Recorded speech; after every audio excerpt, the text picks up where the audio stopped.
Hello, everybody. Welcome to the stream. I'm Bogus Meat Factory. Hi, folks.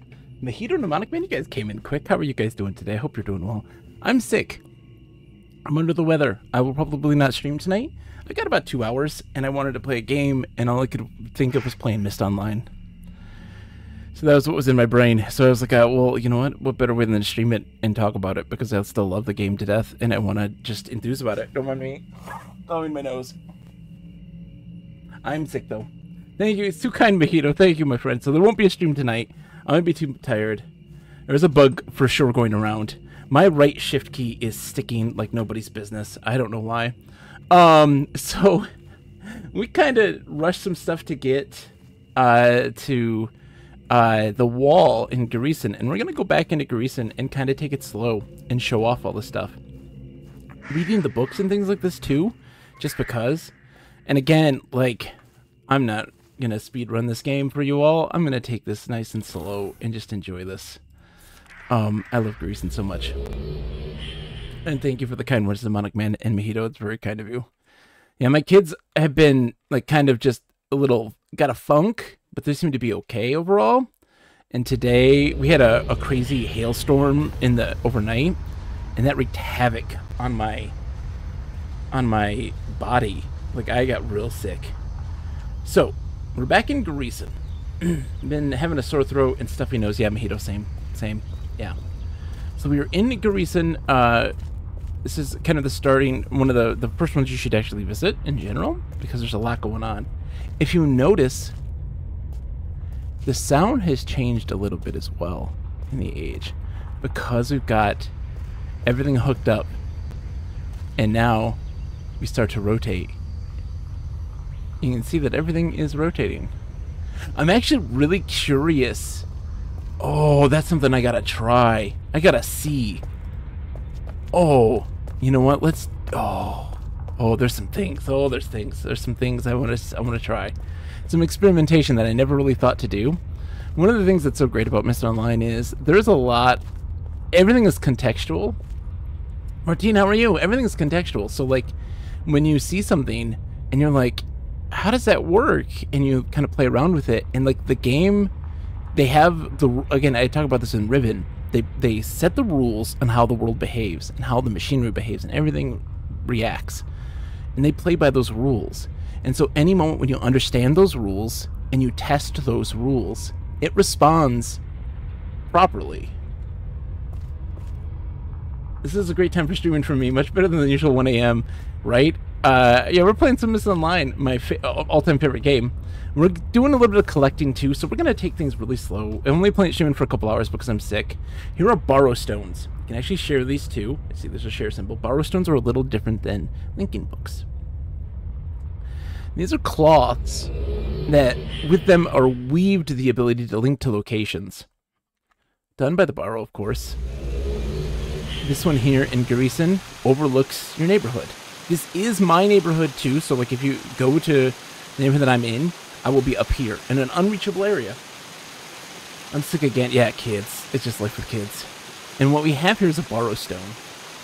Oh, Martine, this is so pretty. It's 2000. Let me see exactly when URU came out, because I want to know specifically. I think it's 2002, 2003. Pages.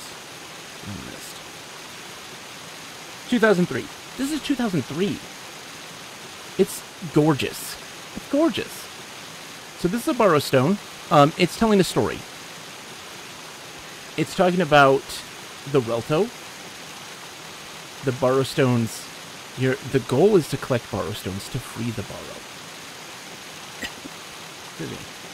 borrow. Martine, there's no high res. There's no high res stuff. I guess technically they were able to get it to upscale to 1080p. I don't think it was natively. But outside of that, they didn't up res like the textures and things like this. I don't think. They really did a massive attention to detail. So it is so crisp. Just the game in general. This is how it looked when I played it. I mean, it's beautiful. It wasn't widescreen at the time, though, of course. So our goal is to get the borrow stones. Yisha has put us on this quest to do so. And this is something that's actually kind of depicting doing that. Currently, the borrow stones are all in the Star Fissure. They're in a place in the ephemeral non-existence, this world between worlds kind of thing. And we're supposed to reclaim them and then put them back into the city proper. I think that's the way, or maybe it's the other way around. I don't know. That's our goal. And this is a borrow stone that kind of depicts that information. This is done by the borrow themselves. They're mysterious entities. This is how they draw themselves. And I believe that's the symbol for them. And this is our Relto. This is good stuff, man. I love this thing so much. So we have to, the only way back is to link back to our Relto. Martine, this is the greatest, my favorite game of all time. Number one, without question. What? Okay, I want to... No. This isn't me being grumpy. I'm actually genuinely curious. So what is it that you don't... what ones have you played, first and foremost? And I'd love to hear your thoughts on why you don't like them. I'm super curious. Because, again, I talk about perspective being super important. Perspective is how we better understand things. And I definitely want to see... You've only played the original. Okay. You know what? I understand. The original Myst is fine. The original Myst is fine. Riven is a masterpiece. Myst 3 and 4 are Myst, or URU, Ages Beyond Myst, and Myst 5. URU is a masterpiece, I feel. Other people will greatly disagree because they're crazy people. And Myst 5 is really good, but really flawed. That's a 7 out of 10, but it's doing things that are absolutely... It builds that world incredibly, the URU building of the world really well, but its implementation of its main core gimmick is a little clunky. But I will tell you this, that, and I've said this earlier, and I don't know if you caught it or not, what makes Myst so special is that it, or at least the Riven Myst 5 in URU, is that it sets up its own rules, and it plays by those rules. And discovering what those rules are, we have a little thing to upgrade our Relto. Sorry, we have to link back out again. It sets up those rules. You have to understand them by experimentation, and through critical thinking, you're able to then do extra analysis of it and play around with it even more, and come to the understanding that it plays by its own rules, that it sticks to those rules, and having a better understanding of it is so much more fulfilling and fascinating. Like, let me show you this. Martine, your eyes are going to jump out of your head. Your eyes are going to jump out of your head. I want to show you this, just to show you. So, this is a Guild of Maintainers research and development facility. This is also mainly played in third person, but I like being in first person because I like to be immersed. And they developed the key here, which is a multi-tool electronic device that allows you to have mass communication across all ages, global positioning system. Just, so like the first goal of Garrison is to get it powered up because the power is out on the place. And doing so is by connecting these incredibly large cogs that are rotating within this giant structure. And now that once you get powered up, you get access to the elevators, and you see all of this. And this is the most breathtaking place on the planet. And just listen.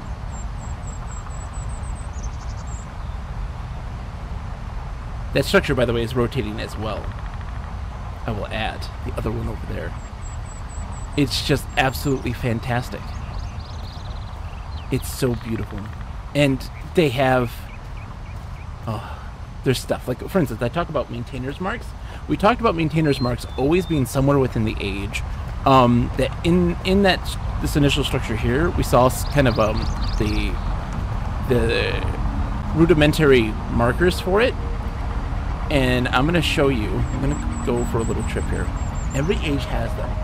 It's like one of those spinning restaurants, right? So the maintainers marks are used as sensor devices to understand the stability of an age.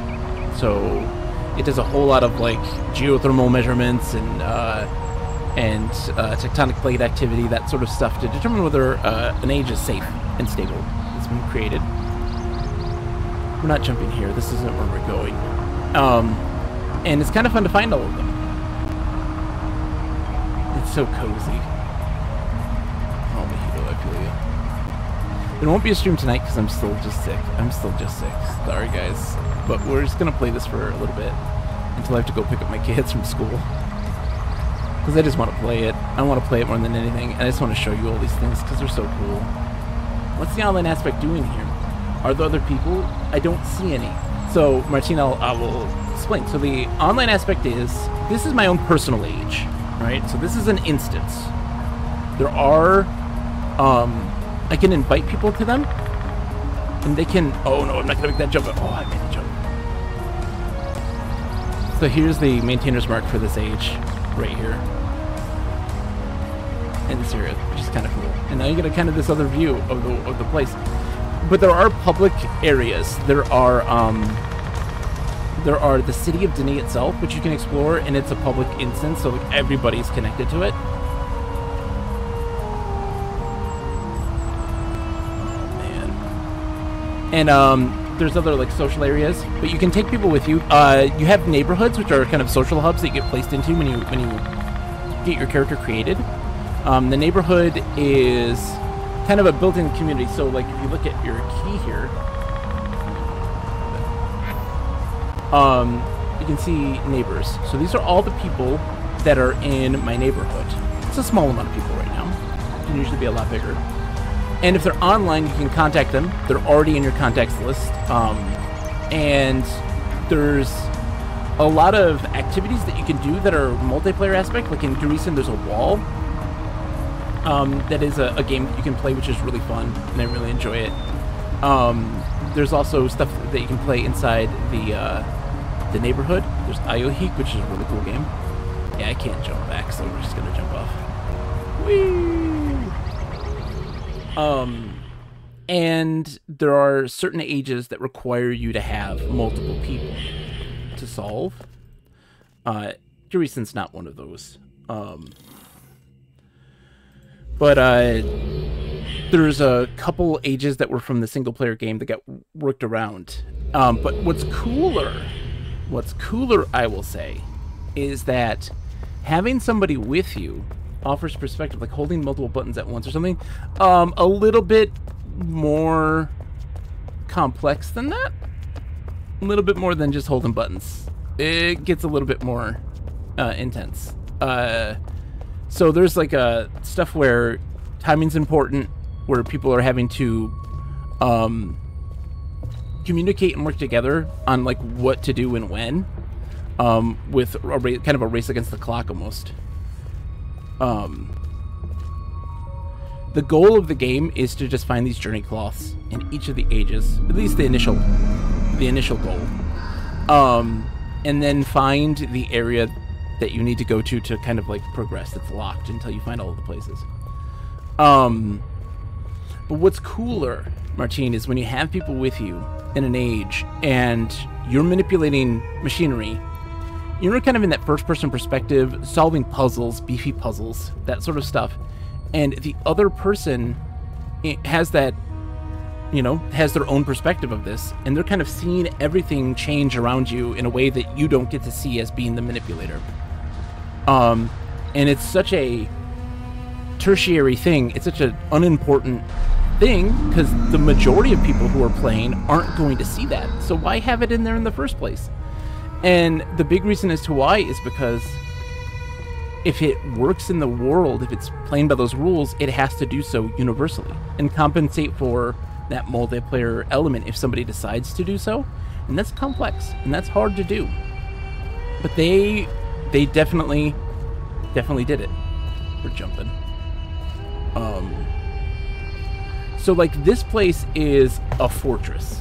It's a fortress with tight security and lots of stringent restrictions on where you can go and what you can do. But because of the damage in the area, it opened places up to get you access to places you couldn't originally. And from there, do some stuff that you couldn't do before. I want to test something. This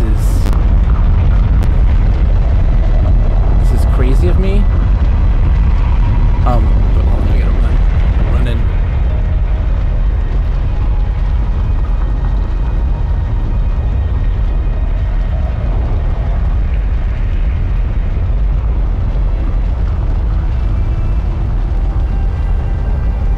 Oh shoot. I can't test it exactly yet, but I want to... Oh man, I'll need another person. I'm gonna probably need another person to make this a lot easier. But well, I don't need to do this way either. I don't need to do that this way because I've already done the puzzles. So I have ease of free reign of the facility, almost free reign. Can't get into certain ones because I don't have security clearance. This is where that leads to. It's loud. It's loud in here.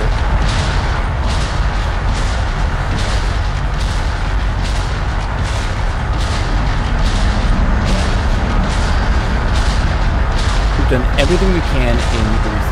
So we're going to go to Teledon next. Teledon's the next stage for us. I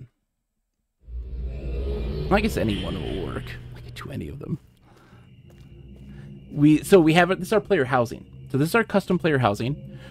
As you explore the world, you'll get a bunch of... You can find different Relto pages that you can turn on and off that customize your age the way that you want to. So like we have a calendar, which is over there, and like we turn on birds and like debris, which I'll probably turn off because it annoys the crap out of me.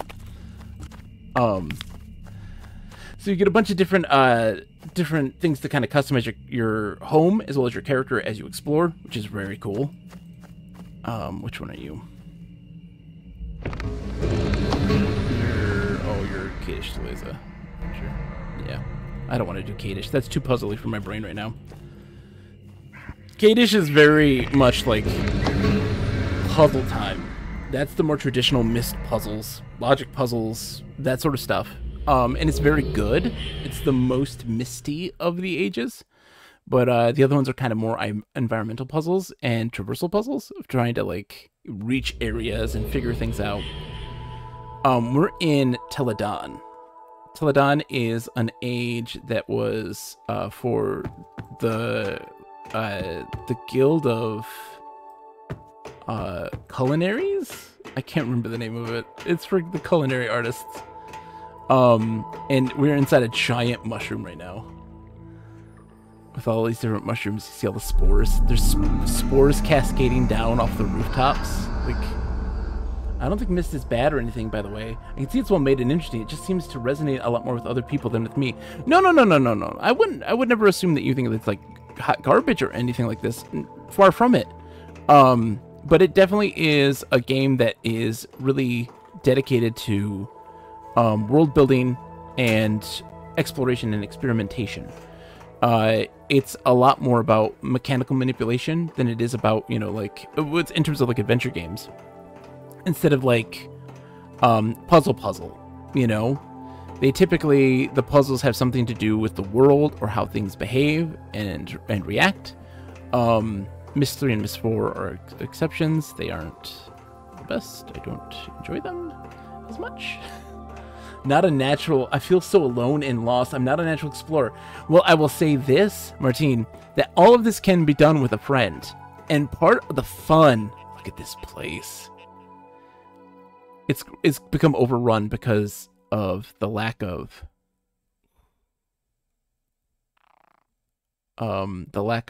you know, Denny's been dead for hundreds of years.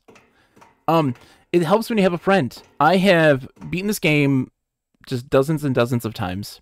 I have played it with friends where they're going through it and I'm just a person to bounce ideas off of. They're telling me things and I'm just like, oh, like, hey, give it a shot. Like, or they'll ask questions. They're like, hey, does this thing work like this? And it's like, like, try it and see. And if they need an extra set of hands, I'm more than happy to do so. But I did it so that I could get that outside perspective of how everything works.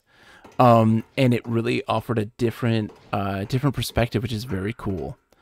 And this is one that you don't feel nearly as alone because there is the Denis Restoration Council. Like narratively, it was a group of humans that had discovered the caverns that led to Denis and are trying to restore everything. And Myst Online, of course, has other players that can join you and to like confer with. And it has, you know, games you can play and activities and things to do, which is really fun. So as you can see, like, we don't have power in the area. Things are going to get loud in this stream. So like we have this thing here. We have this device here and we have all this little wildlife. You can see that like the walkway here has collapsed. So we can't get across. So how are we going to get over there? The barrier, the gateway is down. Yeah, it's down right now, or halfway. These are some big mushrooms. Yeah. So this age has a sordid past. It's changed hands multiple times, but at first, like the guild of the Culinary Guild. I can't remember its name for the life of me. It's not Culinary Guild. They used it to make a bread out of these mushrooms. Changed hands to another person who used it to smuggle out people from another age, like a sentient race, and hunt them for sport. Did you know what? Did you know they think Earth used to have these giant mushrooms for real way back before they were trees? Oh, really? That's very cool. And of course, we have this thing over here. There's something else happening here. It's coming over. That thing there is spinning around. And people are like, oh man, if that sun's like that, it must be really causing some gravitational issues if we're spinning that quickly. It's not the sun, guys. It's some kind of satellite of some sort. Like, sorry guys, it isn't the sun. Everyone seems to think it's the sun. So we have to get the power running in the place. They're called proto-taxites. Ooh, Nick would love to listen to you talk about that. So in order to do that, we need to power up this machine. We can't see anything. We can't manipulate anything. It doesn't have any power. So what do we have to do? Rule number 1 of all Myst games. If nothing works, you must have to put on the power. And this thing's blinking. It's got the symbol, the key symbol. Key, in this case, is the Denis number for 3. And so,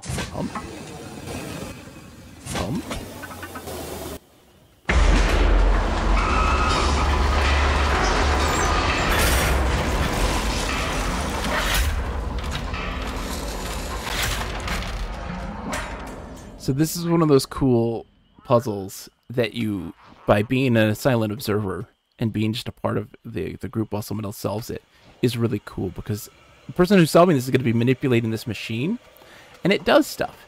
And you can, from looking from the outside, have a different perspective and see these things moving. So like, there is that radar dish at the top there. You can actually watch it change and move around as a person does this. So our goal is to... Ooh. Oh, dude, I gotta see that. 1 second. Let me look at this.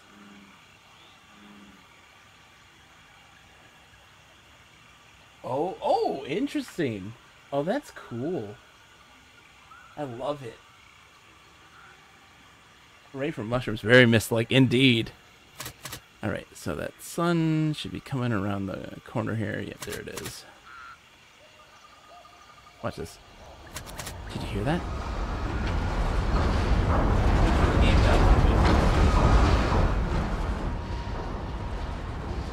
So this game also utilizes a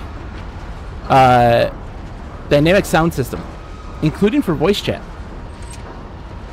So we're powering up the gate over there. Hopefully you can hear me. And try to use this one. It's not working. Huh? Must be jammed. In voice chat, you can't hear the other person, like, because the machinery is so loud. It's intentionally so. There's reasons behind this as well. But we've now started to power up the facilities.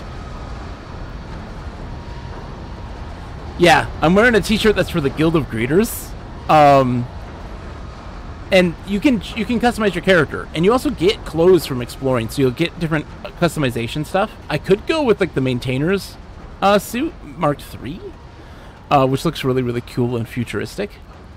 So when you talk about like, oh, that one machinery doesn't work, it's jammed, if you follow the pipeline of it, you can see up here that the machinery is damaged. There's gondolas there that aren't attached to anything and have fallen down.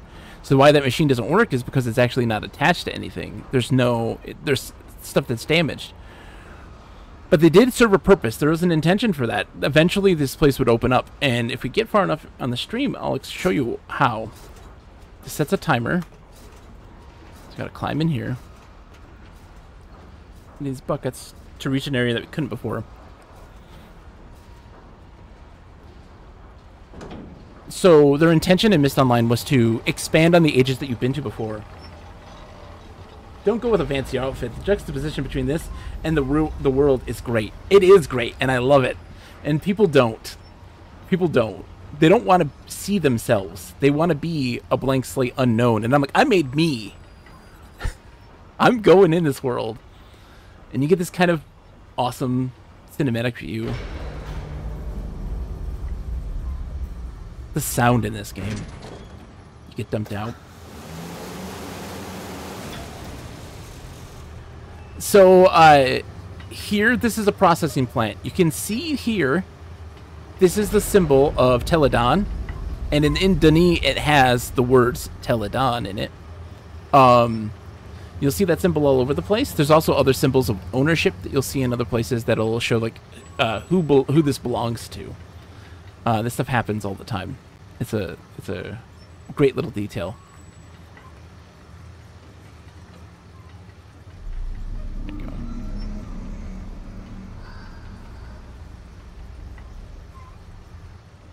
So you can look down into this, and if another player's running around, you see them running around. You can see them here. So this little telescope just kind of shows the machinery and a perspective of it that you don't normally get to see, of how this machinery works. So this big gear is moving these guys, which causes all this to work. The shafts, they're working. And so what's happening here is this stuff's supposed to be like scooping up the spores and stuff from the mushrooms, dumping them, and processing them. It's a whole gathering facility.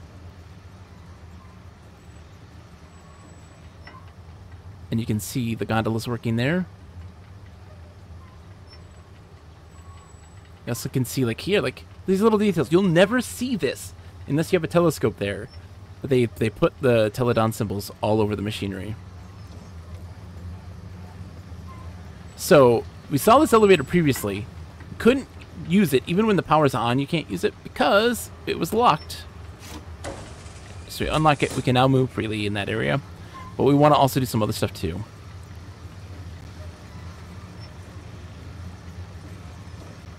This is us controlling the facility here. One of the things, though, that we have is we've seen this stuff here before. There's the Teledon symbol again. Let's turn on the lights, too. So we've illuminated the room more. It's not nearly as dark. Why not? So these guys are moving. We want to open this. But we also want to drain the water. So we're draining the water that's in the location. This is from before the steampunk steampunk hype, I think. Maybe this caused it. No, URU was a flop. A quantic disaster. So you can actually even, like, manipulate these guys. Set them to cycle, set them not to cycle. This is the cycling portion there. And so we've drained something, and we've opened something. That's important. That's important. Alright, I gotta remember which one's up and which one's down. I think this is up. Let's see. That's down. Crap.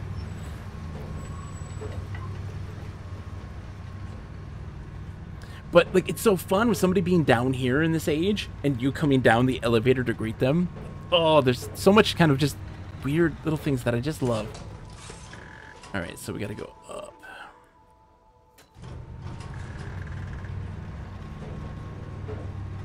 So you're gonna see another weird juxtaposition here.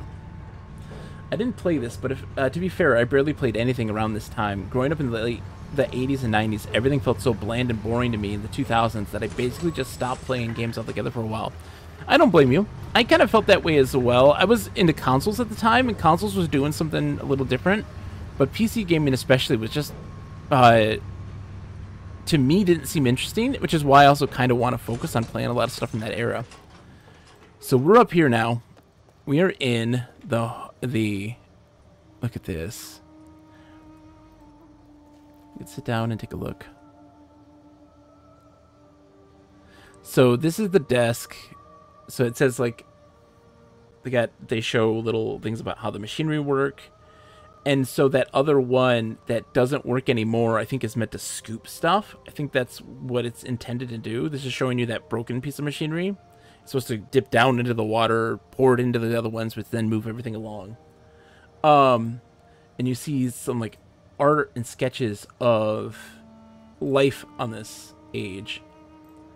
But you also get the Fryman Safe Haven series. We'll get into this in a second, but we're looking at all this stuff. These sketches of all these creatures. This is Shroomy. Shroomy is my boy. I love Shroomy. Shroomy is a personal favorite. Look how big Shroomy is compared to a human. Shroomy's giant. I switched to console too for a while. I had a Wii and an Xbox 360, but I think there were a few years I just didn't play anything new. Yeah, I feel you. I don't blame you one bit. It was a weird time. Here is a maintainer's helmet from their Mark II suit. But it's got, like, telescopes and things like this, so they're just playing around with it. And then we got a little Shroomy model. So business reply mail, warranty registration department, Fryman Aquatics and Supply. This is to Douglas Sharper.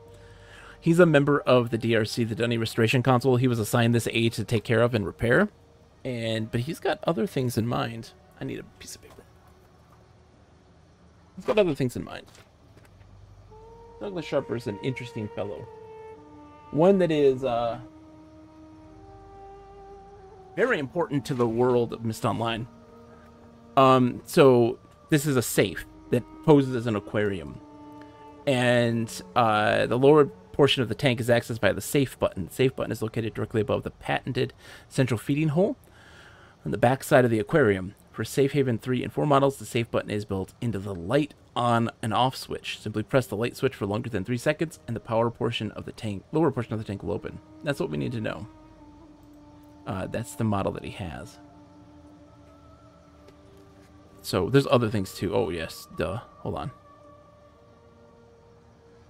Bam. I'm just taking a picture of this for my own personal usage.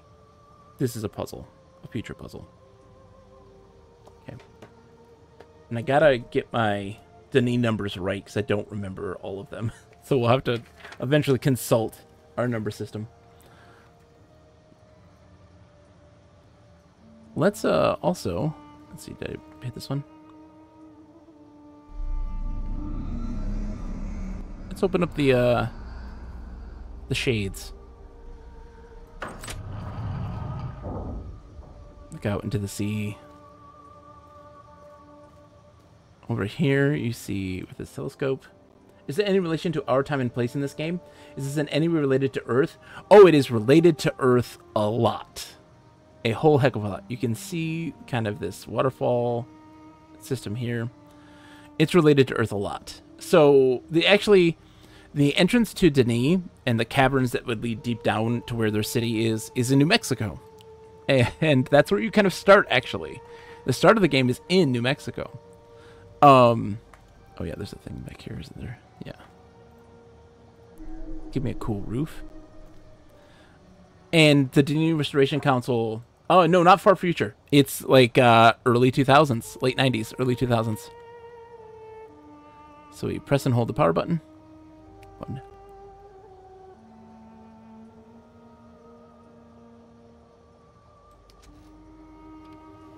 Come. Oops. Also, if we take a step back, you can see he's got little shroomies.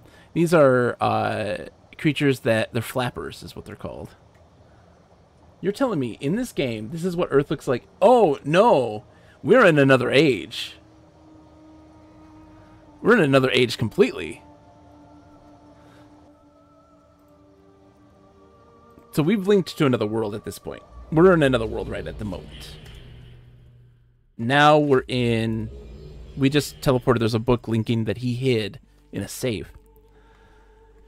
This is pictures of Teledon when it was in its prime. So this is ancient images of Teledon, and you can see the different spores, and the mushrooms were a lot more like taking care of the machinery, all this stuff working. It's very cool. But we're now overlooking the cavern in Denis. This is deep down underground. In the modern, this is Earth here, but this is deep, deep, deep down underground in where the Denis people lived. You can see there's more pictures of Shroomy. And, hold on, let's see. This looks out into the city. There's Kareth's Arch. I don't entirely know what the point of that particular one is for. Okay, that's going to give us something. 1 second. Yeah, so this is Douglas Sharper's office. It's not really his. He's a hunter. Like, he loves to hunt. He has a love for a hunt, and he loves baseball. It's just showing kind of how the machinery works and the age. Dr. Watson, big problems. The house on Lobin is not empty. I met someone there today. My Denis isn't great, but I spoke with him for a while. Yeah, he's Denis, and as we figured, he knows a lot about the creatures. A whole lot. We obviously need a meeting ASAP, Marie. So, in Myst 5, you're still a silent protagonist, but you're Dr. Watson, a member of the DRC. He is a representative of Richard Watson, who is a real person who works for Cyan, who is like one of the most brilliant people in games ever. And sadly, he's has a very debilitating brain tumor now, which is really sad. And then here's a map of Teledon. So here's the thing. Teledon was meant to be expanded on. There's supposed to be more. And where you start is... Where are you? Right here. This is where you are. Or we are in this. And it shows there's connections to this facility over here. From there, as well on the back end, a connection to this place with a big circle on it. And as well as connections that go to other facilities all over. This is on the same island as this one. I believe we actually go here.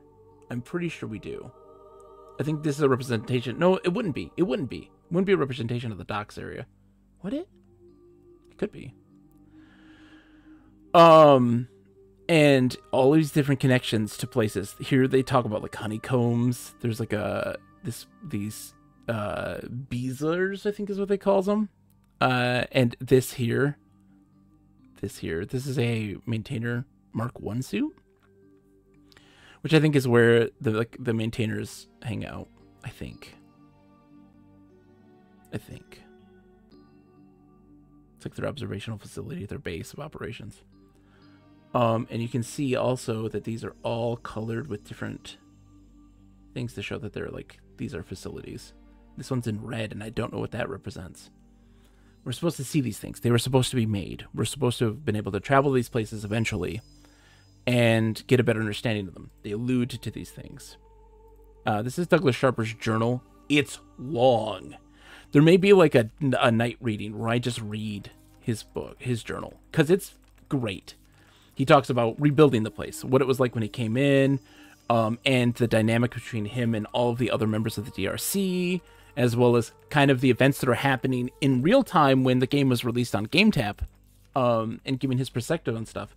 There's a character, Phil, who has this big storyline. It's a big journal. Yeah, and like he talks about some of the stuff in like the pod ages. I'm gonna have to do a read of that at some point, because it also gives you some information and insight to like what's going on. But he found this book. This is a book that leads to Denis, to this office here, and he's kept it secret from the rest of the DRC. So like they don't know that he has access to this place. And we got a little borrow stone here that takes us somewhere.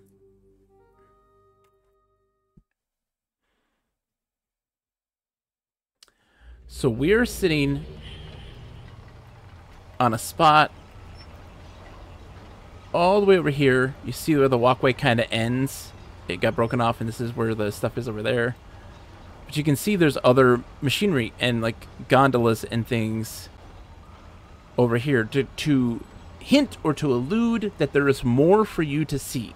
There's more of this place to see. There's constantly stuff peppered all throughout the ages that are going to be hints about this stuff, and showing you also kind of these are what the mushrooms that they were harvesting were. Not necessarily these big thick guys, but these were prevalent in the original image of what this place was like in its heyday, and they seem to be kind of the predominant thing for making this bread that they were making. But yeah, there's always these allusions to something more, and that's, you know, that's my jam. You know, that's my jam. I love to see that stuff so much. All right, so we just have to kind of come back the way we came. Yeah.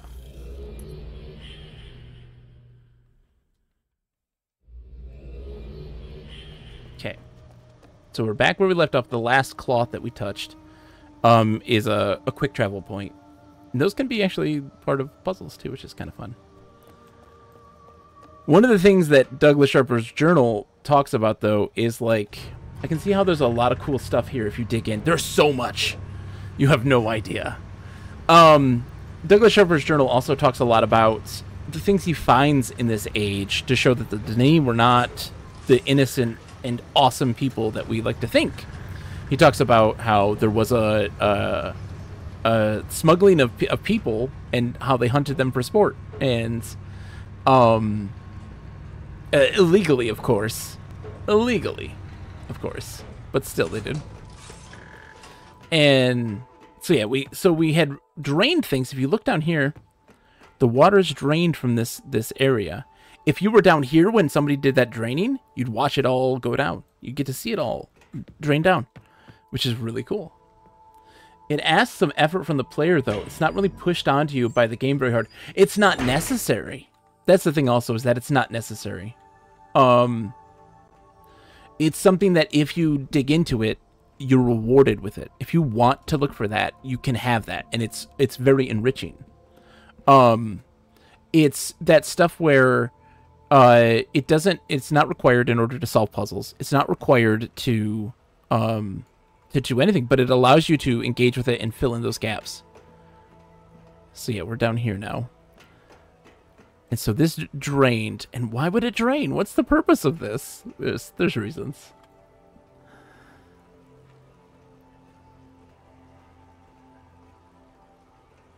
I should have put the Dunny number system on the right side of my screen so I could see it. Look, I never remember that stuff. Dani is my weakest part. I can't remember the language. I know Shara Bashemte. But other than that, I don't know much. So yeah, we're in this big old pipe. It doesn't let you fill the water when someone's down here, I will add. Look at this. The lighting. And the fake particle effects.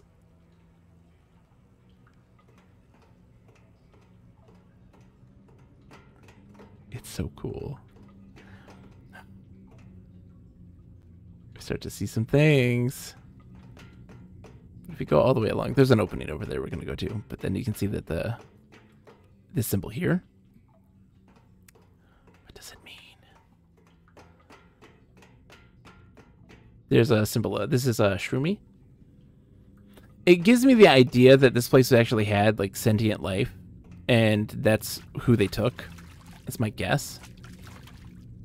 Because they have like symbols of shroomy like painted on there and stuff like this. Or maybe that's Yisha doing that stuff. I don't know. Alright, so this is our first like big puzzle. This is another beefy puzzle. So, are there monsters to look out for? Is it all safe to explore? It's all safe to explore. There are dangers, but your person... There was a Barrow in here somewhere. I heard them chirp. Sorry. I heard the Barrow chirp. So I think it's either 1, 3, and 5, or it's 2. I think it's 2, 4. Wait, 1, 2, 3, 4, 5.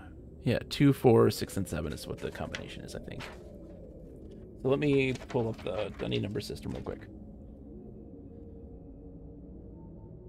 So we have this image from Sharper, his desk, and it shows you. I don't know if you can see it.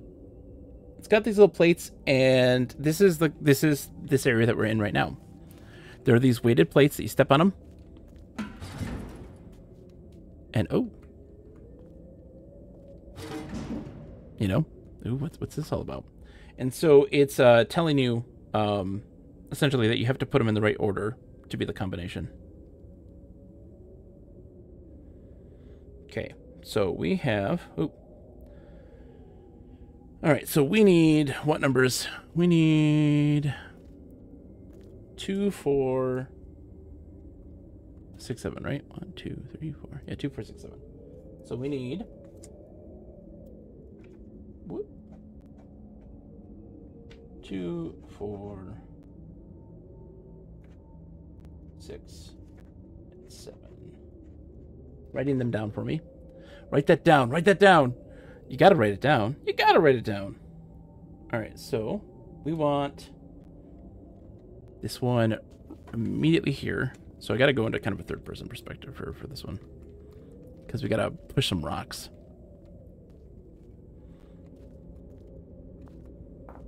This is the holding cell for the people that they were smuggling out. Let's make sure it's on there nice and safe. All right, so let's see. The next one is on the far other side over here.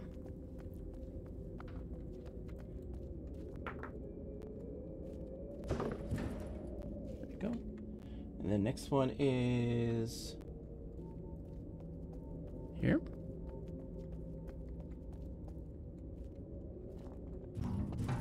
Oh. Come back here. All right. And then last but not least, it is this one over here.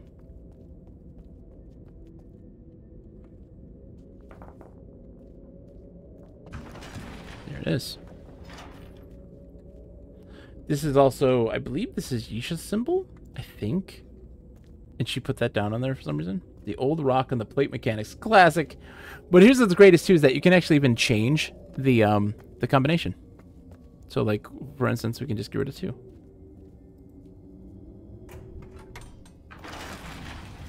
And it locked there and unlocked here.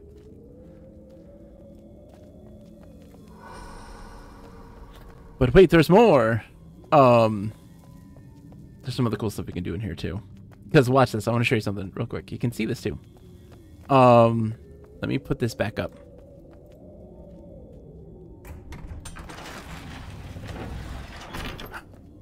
Excuse me. Sorry, I'm sick. Did you see this? That panel opens. But how would you get there? Have some dinner now. Thanks for joining me. No worries, Martine. Have a great night. Thank you so much for coming in and hanging out. I appreciate it. I freaking love this game. It's my favorite game of all time. Enjoy your dinner.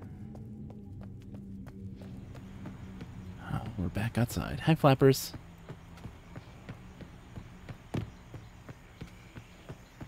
Hi, Flappers. You guys hungry? I'll feed you, don't worry.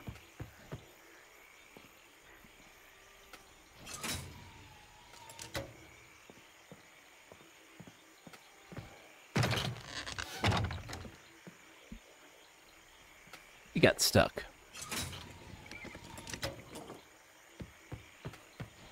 Here, buddies. Eat up. I know you're hungry. Eat up. My little flapper boys. So we're on the back end of the island. There's the machinery over there. This is why I was like, oh, we're not by that other place because the machinery's right there. Like, we're right on this side. So we haven't been at the other facility that's on the other side of the island. We are now in a very different place. We have stuff from Sharper. He's got a bunch of stuff left over here.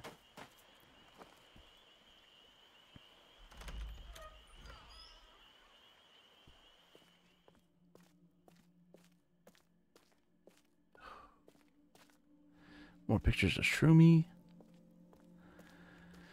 This right here, like, it's a calendar, but, like, I don't entirely know what this structure is. I think it's a calendar. Looks like one, right? I've got the symbol for, sticks right here. I don't know. Never really knew. Here's another picture of the island. This is the island that we're on, I believe. It's a picture of a island. Which one, I don't know. But there's, we need to get, if you see over here, there's a borrow stone. We're going to get to it in just a second. We need to at first, though. First, we need to do something to get ourselves rooted here. Hito says water cooler break. Thank you. I'm going to take one in just a second. Gonna be done we've got another hour or so, which is surprising. I feel like I've been playing this now for a really long time, making huge progress. The game isn't hard when you know how to play it. And look, maintainer's mark. And they had the cracks, show like that they pounded that thing in. There, let's put this on, and then we're gonna go somewhere, and then I'll go get my water break. Thank you, Mojito, for looking out for me.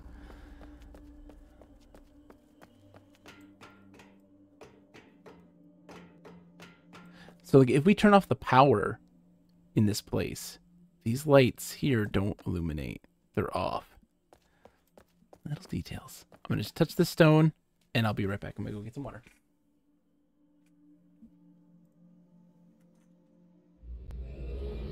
You don't get to see what it is.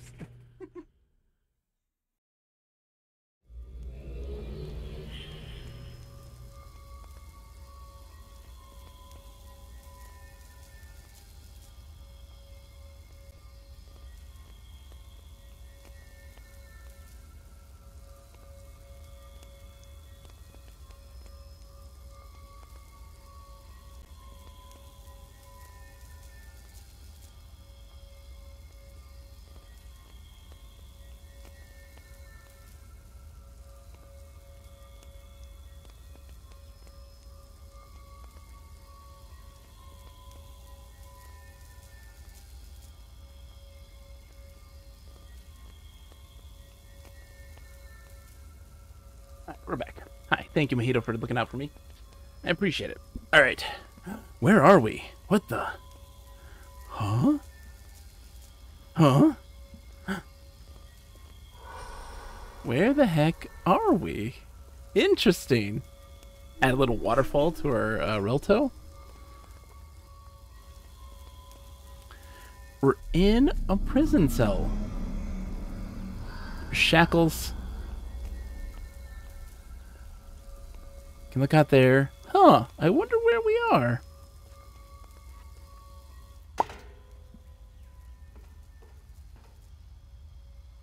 Huh. Oh, this looks familiar, doesn't it? We're in Greason now. We're back in Greason. We're in a place we can't normally access because we don't have clearance for it, but the Borrow made a stone that would link us to it. This is kind of their prison and holding cell for people. That one in particular was considered Gen's holding cell. I don't know why. That's what they call it, but like, Gen was a kid when Denis fell, so I don't know. I don't know why they call it that. We're just kind of wandering and exploring. There's things like this. There's some bones over there. Yeah. Oh. This place is too beautiful. It's too beautiful. Can't be more beautiful.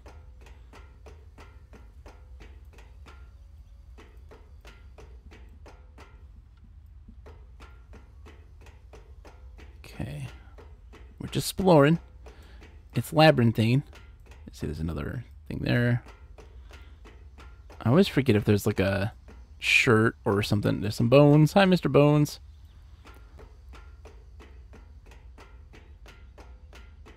I don't think we actually get to those bones. Maybe we can? No, we can't. Yeah, those areas there are completely blocked off by the grating. I wonder if we'd ever get to see that. If there was more to it there. And then we have this ladder. This grate's open. There's my chubby balding ass. My jeans and a t-shirt. Oh. So this is the inner ring of that larger complex. This was kind of like a prison and monitoring location. So this shows you, like, I believe this is like all the cells. They're only outer portions of this place, and it's a monitoring of all the cells in the place. I'm not entirely sure. Here's a key dispenser we can't use. It doesn't do anything. What it would be used for? And we know that they plan for key upgrades, where you could get new tools and new abilities with them. And then there's like this is an old maintainer suit. This is a Mark 1 maintainer suit, so I don't entirely know what it might be used for. Maybe for monitoring or like going into the cells. I don't know. And then we got to climb up. So yeah, not only was it a research and development place, it was a prison. Oh, those maintainers. And as you can see, just their mark everywhere.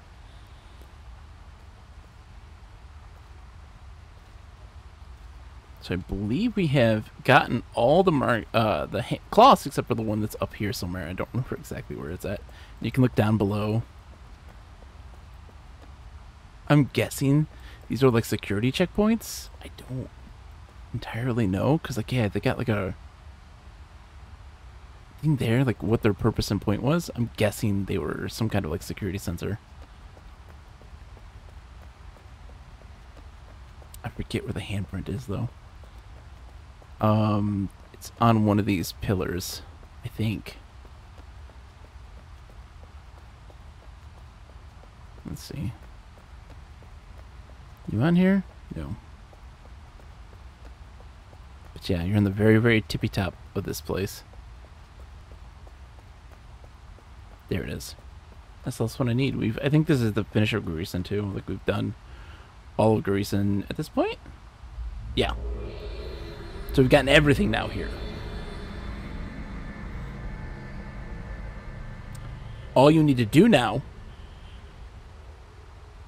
is find the door in Greason that's gonna now unlock that you can get access to release the Borrow Stone.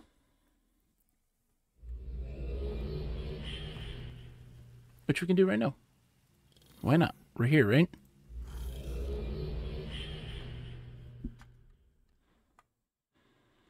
So we found all the cloths. We're ready to be quote-unquote done with Garrison. Although I'm never done with this age. It is my favorite in the world. Because it is that perfect mixture of, like, serene environment mixed with ominous structures, Denise civilization and technology, you know, and, like, it just is that perfect combination of a whole variety of elements. And it is just one of the most pristine iterations of there being something more.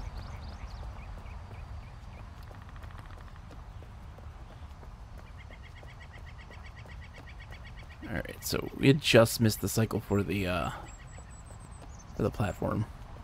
Where's the... It's only one? There's got to be more than one. I thought there was more than one.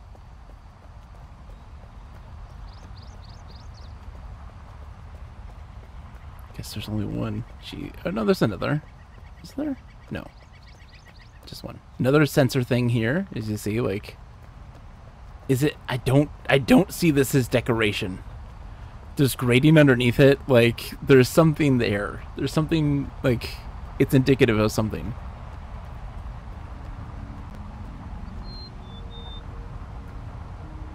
The music kicks in. That low rumble.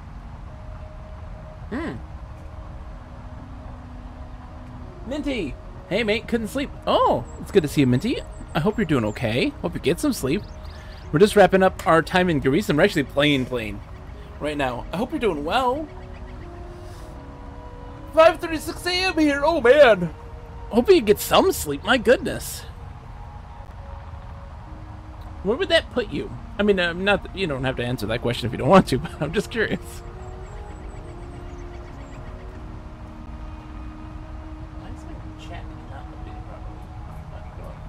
Australia, all right. I love the Australian folks. They're the best. You all are the best. Australian streamers, nicest folk. Okay, so we're doing a safety cloth here. Watch out. There's some. We're gonna get some big spoilers here. This is a treat. All right, let's see if we can do this. Let's make this jump. Whee! Precision platforming. Whee!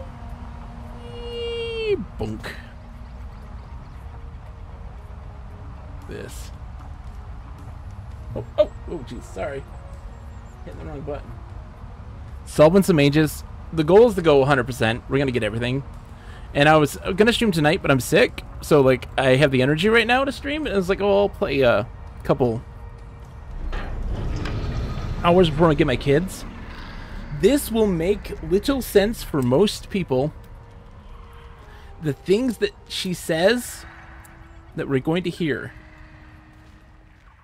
don't make a lot of sense until you have the bigger picture. Understanding Myst 5, going through URU.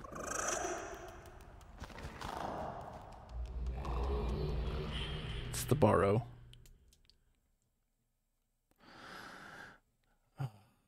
Get ready. I'm tempted to hop on. Oh, it's a good time. No, get rest. Go get rest. Take care of yourself. You need to take... Self-care is important. Self-care is important. I'm drinking. I put out a thing, a little memo in a bunch of different places talking about the possibility of, if people are interested in a competitive Myst Online League. Your journey has begun. You can't imagine how these small things affect the future. But someday you will return. Many paths have brought me to this place. The path of my great-grandmother, bringer of destruction. The path of my grandfather, the rebuilder of pride. The path of my mother, writer of dreams. And of my father, my dear father, the caretaker of burdens. And I knew that at the end of such great paths must lay a great purpose. I returned to the cleft to find it. Cleft. The fissure in the desert, the wound in the earth. The path to things beneath the surface. It was there I sought to find my purpose. It was from there I came to know the dead underground city of Denis. These Denis people who are now gone came thousands of years ago to the shelter of the cavern to return to Mystness. They found solace in their smallness in the dark. And so did I. But light is powerful in the darkness. Truth, Yisha. Truth. Let me tell you of King Karath. Dare I speak ill of him? One of the great kings, but yet he was the maker of the proud. For it was his system of guilds that served as the foundation of power and corruption. The powerful need control, fortresses and garrisons to guard their power. And soon the guarding is yet another thing to be proud of. Layers within layers built to preserve their ages and their pride from the weak and least who might attack from without. Least is capitalized. And yet it is from within that most nations fall. And so the mighty garrisons of Denis now stand vacant.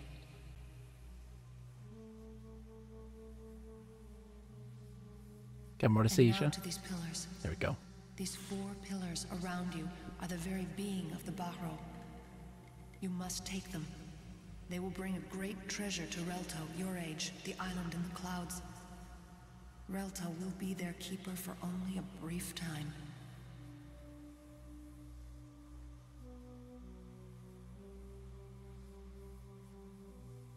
You good? She's good.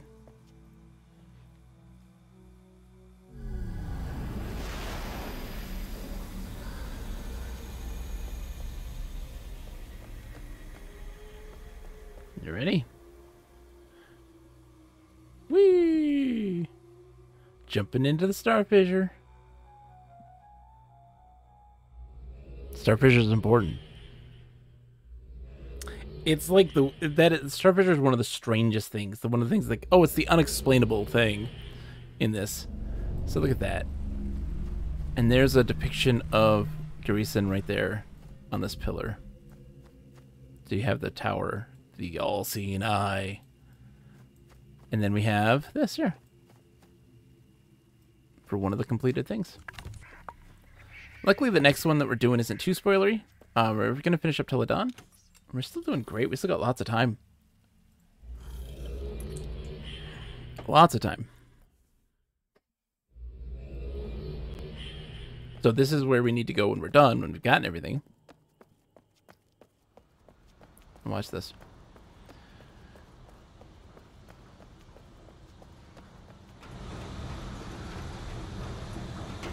So now this is powered, so we can actually lower the gate down under the water. It's jumping into the fissure in Riven, right? That's what that reminded me of. I'm just gonna get the caravan thing done first. By all means, yeah. That is indeed the fissure in Riven. Correct. Just the same star fissure. All right. All that machinery. Lower the gates, Crash. How are you, my friend? It's good to see you. You want to see something sad, Crash? I made myself in Myst. You can't see the front of me right now. But that's me. Balding. Bearded. Chubby. Because I'm a dork. And I have to. Good, just got out of a meeting. Nice. All-time favorite game, Crash. You know it. Hope you're doing well. Why not, right? Full immersion. Let's see if we can see Shroomy. Shroomy? I hear you, Shroomy! Can we see Shroomy, though? Shroommy's really far away. Yeah, they're way out there. Oh, you could barely see him. Shroomy, I'm gonna work so hard to get you close, buddy. So hard to get you close. Don't worry. I'm gonna show everybody. Show everybody that you're real. Love you, Shroomy. So this was the dock that they used to kind of smuggle out people. This back area was not one that the maintainers were aware of, and was kept kind of secret for them. And look at this. We have also a gun. I mean, I make myself in games all the time. Some of my friends say it's because I like to play with myself, but I call it immersion. We have a gun now.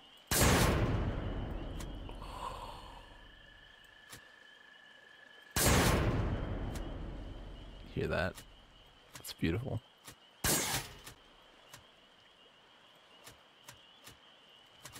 So we have this ladder that's kind of propped up by counterweights. We're just gonna break them. Oh, there we go. That lowered it, but I wanted it to be a little extra. I'm extra. You can zoom in and out too. We have guns in Myst. It's much easier to type to you in here than Alt-Tab and have to wait 20 seconds for my PC to resize everything. No, I get it. It's perfectly fine. You're doing great. This is... Oh, dude. Crash. Myst Online is my all-time favorite game. It's my all-time favorite game. All-time favorite. It's so good. I get it. I understand. It's not everyone's cup of tea. Totally. It is everything bogus. Crash, like, I talk about, you know everything I rant and rave about? It is all of those things. We're jumping. I'm first person jumping. You can see that we're actually jumping. The camera makes it a little easier in the third person perspective. It is almost every single thing that I go gaga over.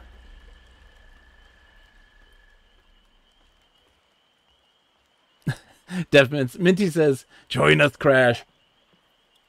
Crash, I have a crazy thing. Let me tell you this crazy thing while you're still here. I am working on creating a competitive Myst Online league.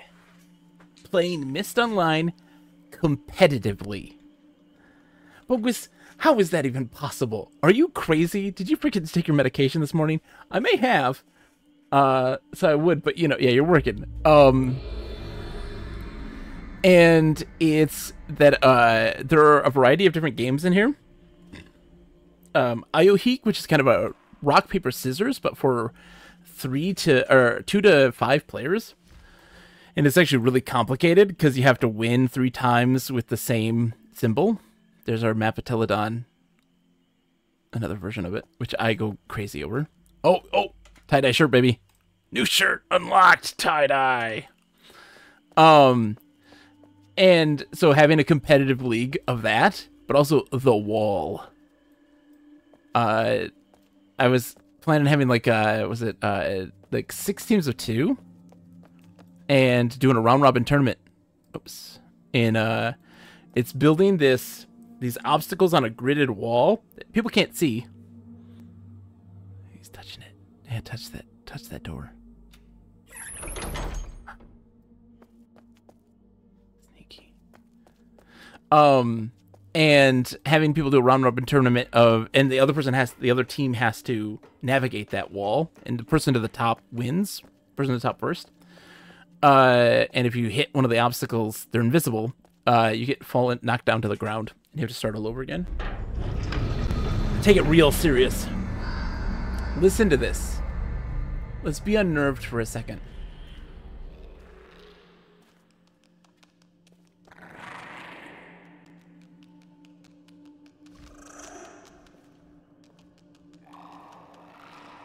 It's like circling.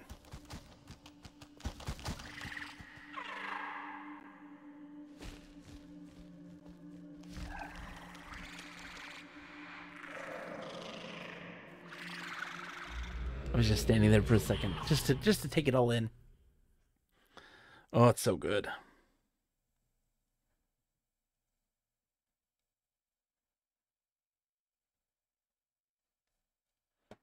So good. Says Crash. I have other competitive games too. There's a bunch that I have built or kind of workshopped. And there's some crazy stuff. So like the Ioheek one would be 25 competitors, 5 tables of 5. Shora, peace to you, mover of the least. 7 more journeys have moved you closer. I was seduced while in Denis. My humble darkness lasted only a short time before I began to bask in what I could do, what I could write. My gift, my path, the knowledge of my father and the dreams of my mother pierced a hole in the darkness. In the weakness. I was aware of my power and I was proud. Whole worlds at my fingertips. It was the same with the Dani, the same cycle. Light opens the darkness. It takes, it uses, and it keeps. The Dani found power in these books you used to travel. They were a gift from the Maker. These ages you traveled to were their ages. Remarkable places giving life. And taking life. This shadow came over them, this shadow of light. For it was in their enlightenment that they considered themselves better. Better than the least. Least is capitalized. And we were sad for them. Can you feel the Dani there? You've touched the remnants, the remains of their pride and power. So that's what she says whenever you beat a second age. Doesn't matter which one. This message is going to be about the age in particular. Caves and the cages.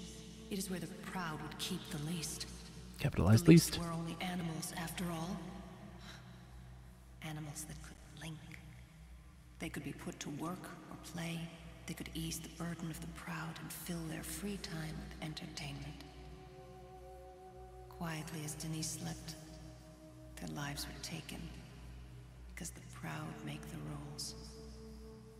This wasn't the first time such a blasphemy was part of Denis.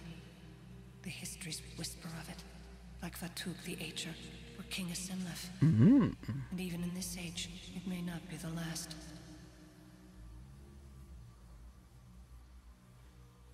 We can learn about Vatuk. The writing hides what's between the lines. These journeys are to help you travel between. The Barrow will be returned. These pillars are our journey. The return of the pillars is the return of the Barrow. The bringing away and the bringing back. Tell him, Misha. You good? There's one more. There you go. You're good.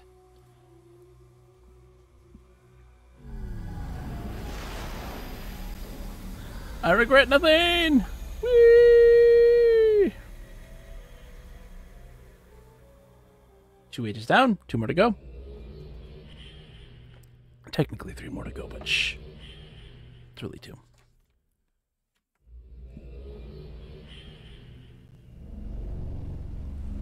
Bam.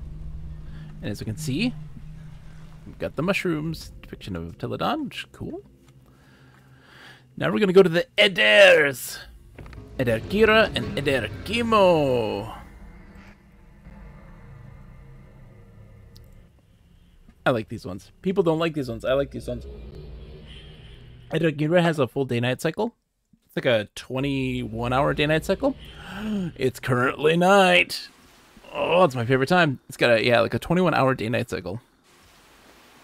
And look at all this. What does all of this mean? So we have these little heat vents. And we have little buttons. People think I'm crazy. But I think... I'll show you 1 second. Shit, that one's still doing its thing. Okay, good. That one's still got to do its thing.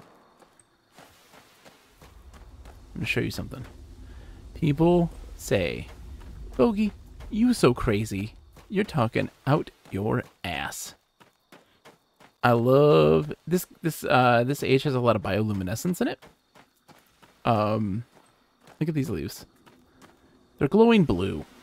The little thingies here, they're kind of glowing blue. There's creatures that we're gonna find throughout this age. There's some in particular that they glow blue at night. They don't in the daytime. And people tell me that I'm hallucinating. In the daytime, these aren't blue. I will add. In the daytime, these aren't blue. And people are like, you're just seeing things. And I'm like, not. Okay, so come down and around. So we got a bunch of stuff going on here. We have, since when does holograms have interactions with the world? When it's Yisha magic, baby. That's our good old-fashioned Yisha magic. Alright, gotta jump. Oh, too much! Oh, too much! We panic-linked.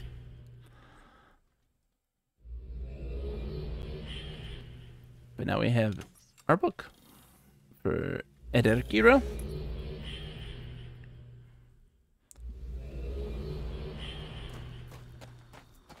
Okay. I can probably get there from over here. Oh yeah, we gotta drop down here anyway, so let me drop down. Always forget about this one. Look.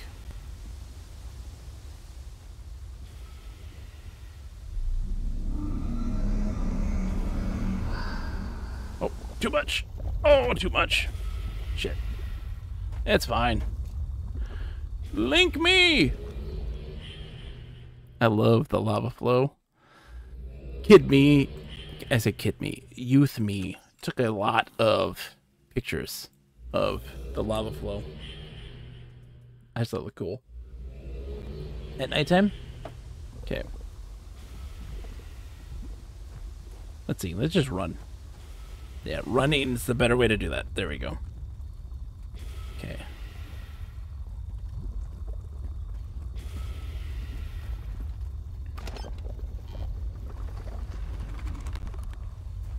Okay. There we go. Make the jump. So what we're doing is actually building pressure through all these vents. By closing everything except for a singular one, we're building up that pressure, which we need to. We're kept one open because we need it to launch us to a particular location in order to get one of the handprints. We're now going to go over there and see. So this was an age that we did. Oh yeah, look at this. Oh, one of my favorite views in the game. Right here, yeah. You get to see down below into this other area. Waterfalls. There's some glowing fish too. This illusion of there being more, as always. Ederkira is kind of a mixture of what they had planned for something in Myst 5, and other things as well, but never came to be. And so they wanted to eventually do some stuff in here that was really cool. Launch!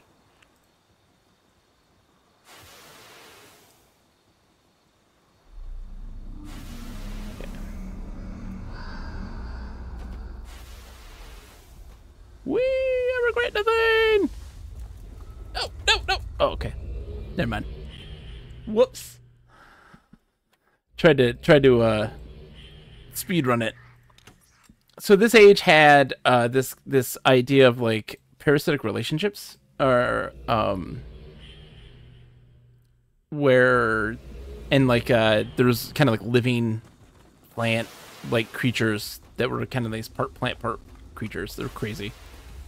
But you don't get to see that. That's not the thing. It's just this idea they had. Okay, so now that we've got that done, whee! High jump. Gotta.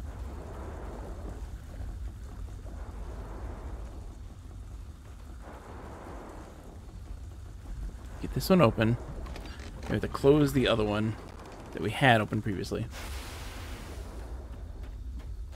Ederkira is the one age that there isn't much to it, like history-wise. That we don't. There's not much to it that we know about.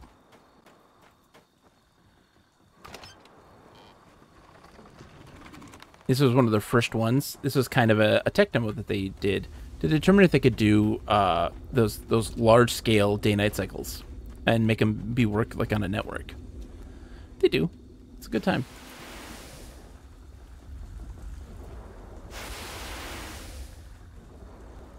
There's no kind of overarching theme in this one. It's a really simple age.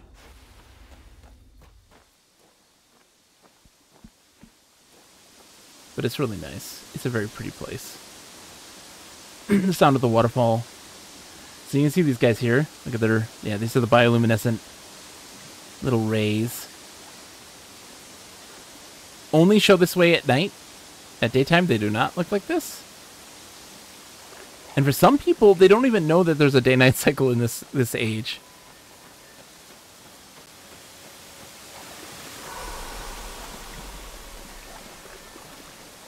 So we got some stuff. First, I gotta get a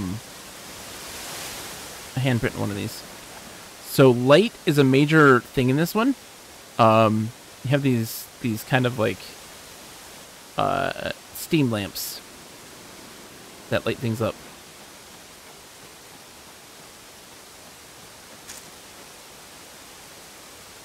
She just made a plank of wood clip out of the H. That happened to me when I played too. Technically, Chunky from Child's Play.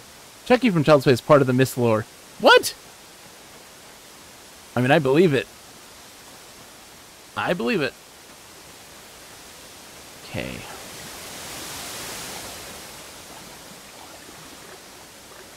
I need... Isn't there a handprint here somewhere? I need something from this side before I move on. I think there's one up here, maybe? Oh, no. I know what I can do. I'm fine. Brad Dourif, who played the villain in Exile. Oh, yes! He was a great villain, too. Say what you will about Exile, which I don't enjoy the game very much. I think the villain is a great villain. There was somebody talking about, like Myst, like URU and Myst 5 recently. And, like, everybody has this massive fixation on the brothers Cirrus and Achenar from the original Myst. They just always obsess over them. And this person was making this case that, like, oh, Yisha isn't really Yisha anymore. She has split personality disorder. She's actually being inhabited still by portions of her brother's memory, because in Myst 4, like, he switches bodies with her. It's ridiculous. It's ridiculous. And some people are like, oh, the reason why she's, you know, struggling so much or fails so much is because actually she's still part Cirrus. Oh, and I'm like, no, dude, no. Just chill. Oh no, did I break it? Eder Chemo? Are you there? Oh, I might have broke it. I've never seen it have a crash like that. Hold on. I'm gonna have to do a reset. That's not normal.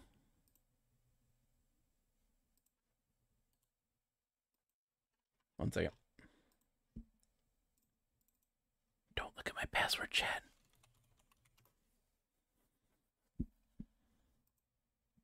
There you go. Un momento, por favor.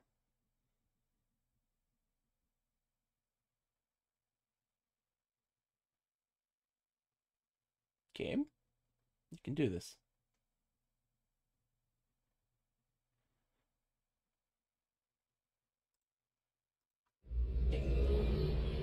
Going in. Let's try that again. Take two.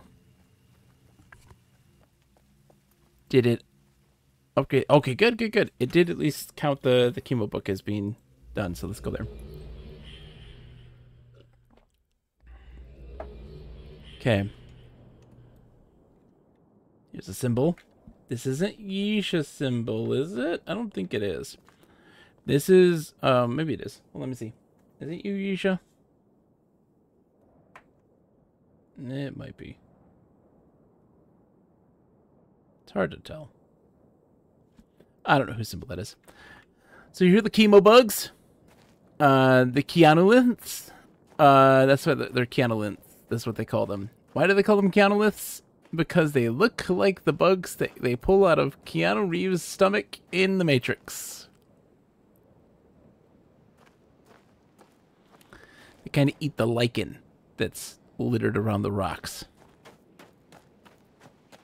This is a Garden Age. Both Eder Gira and Eder Chemo are both Garden Ages. Their purposes and intent is merely to be a serene place for royalty to live in.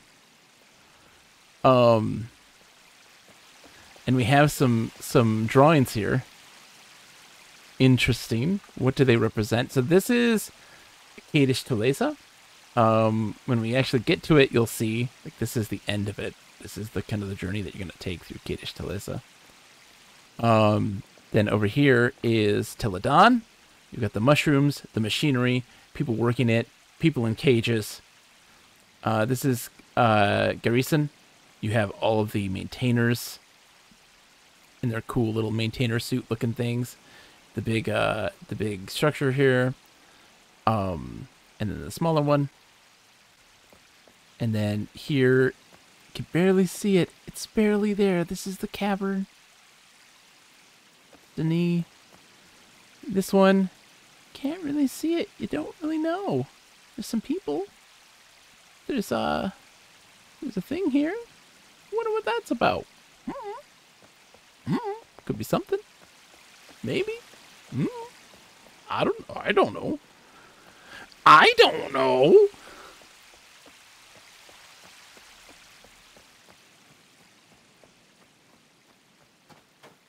I can hear the creaking of the trees. Ugh.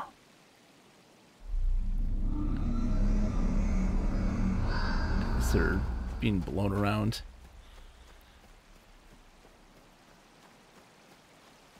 So this is more of a, most of the time, that's a, this is a situation where you have to just kind of explore to find the gloss. There's only one real puzzle in this game, in this age, for the most part. So then you see like this here, like what is this? The Denis are typically represented with the tiny heads, giant bodies. Why that is, I don't entirely know. And this is telling the story of the age. In those small terms. What these depictions are, I don't entirely know either. They're not Barrow. I think that's Yisha. And then, oh yeah, it's starting to rain.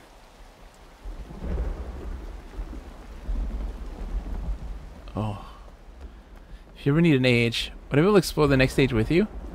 Oh, yeah, we're going to be done, though, in just a few minutes, because I have to go pick up my kids from school, and that's going to be it for me today, because I'm sick. I'm very much under the weather.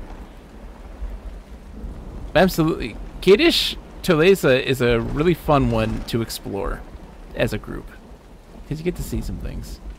It's the most puzzly, too. It's like these little brain trees.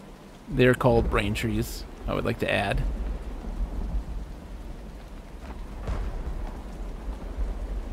Let me look over here. I'm not going to tell you what these ones represent. That would be spoilers.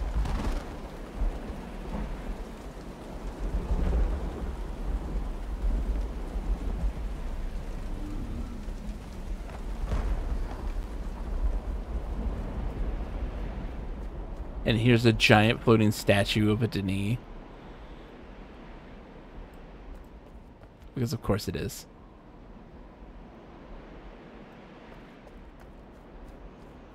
Got a borrow stone as well. Gotta hit this borrow stone up. It's another one for the hood. For the neighborhood.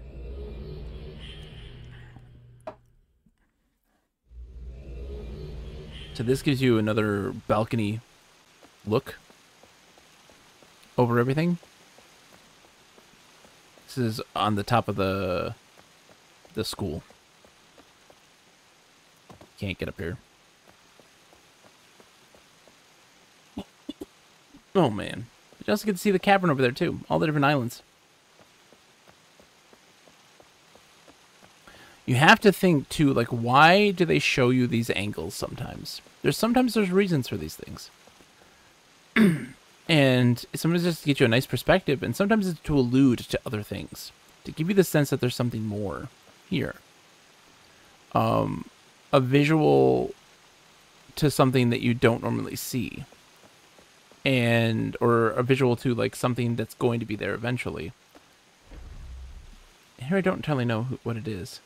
Oh, someone's in here. Deaf Mince is in here. I see you. Hi. Hi. Hold on. What's the button for waving? Is it that one? No, that's not it. It's this one. Hi. There's Minty. I don't know how to do control and then the 1 through 9. 1 through 9? 1 through 6. Also, you can do something like /look. Standing near you is Deaf Mince. There are exits to the north and west. Love this so much.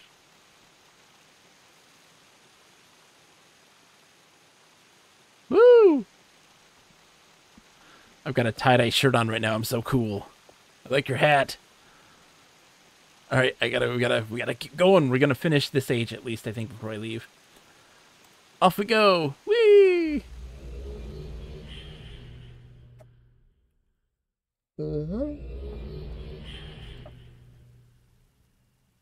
All right. So back to Edergemo.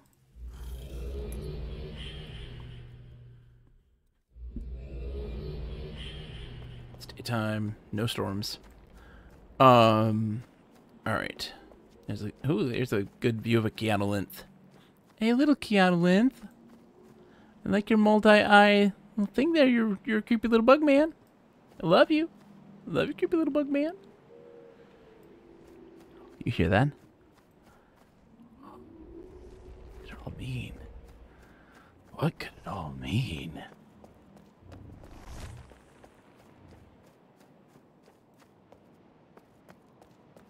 Getting all our symbols.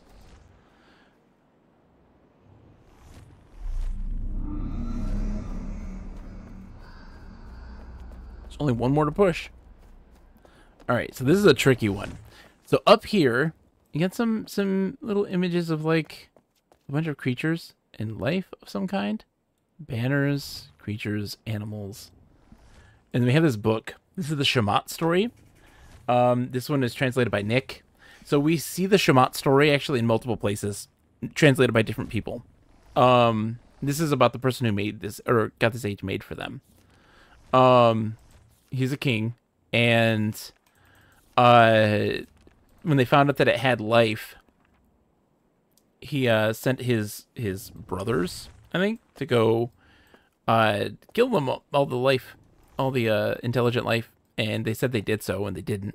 It's like, okay, you know, like, I'm gonna reward you guys and give you something here. I know that, like, you're my brothers, and you're not the king, and all this jazz, so I'm gonna give you something. And he sends them to this age and has them write poison that kills everybody. Well, and I forget how to get up there. Is it right here? Oh, sorry, we gotta jump on gotta jump on this, right? Forget how to get to that page. No. We have to jump onto that rock. I've noticed we have 3 to 4 new people in our neighborhood since we last interacted with each other. I saw this as well. How do I get there? Forget. Oh my gosh. It's such a weird jump too. Maybe you have to get on. No. Let me see.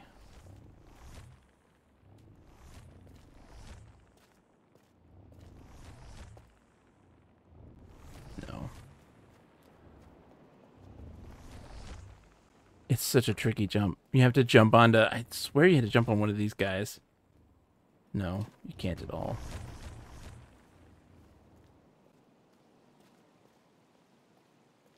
You were right here. There we go. Oh, nope. Sand. There we go. There we go. Tricky jumps. Ah, we got it. I don't remember what that one is. I don't remember what that one is. Storms are coming, though. So the thing is that in Edergira, there's these caves that you can kind of go through that are too dark. You can't see anything. And so what are you supposed to do? You're supposed to take these lightning bugs that follow you. You can't run. You can't get them wet. They stop following you if you do. And so you got to take them with you to Edergira. This is like one of one of the worst puzzles in the game.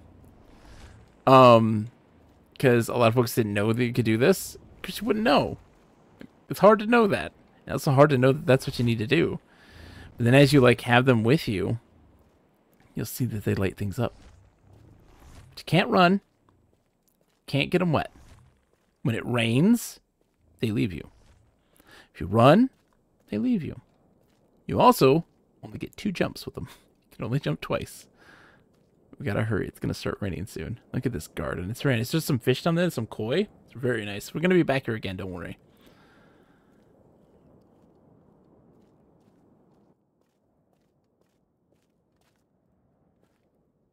But they link with you too. If you go to your Relto with them, they will go around and stay in your Relto, which is kind of cool. Oh shoot, I totally did this puzzle wrong. Anyways, doesn't matter. There's a heat vent there that we bumped into. That steam vent got rid of the stuff for us. We need to take some of these cages. Like, how do you get over here? It's a great question. We have this little basket.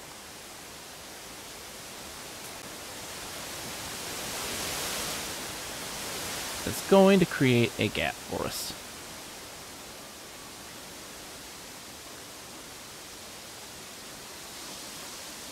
We wedge it in here. Now we can walk across.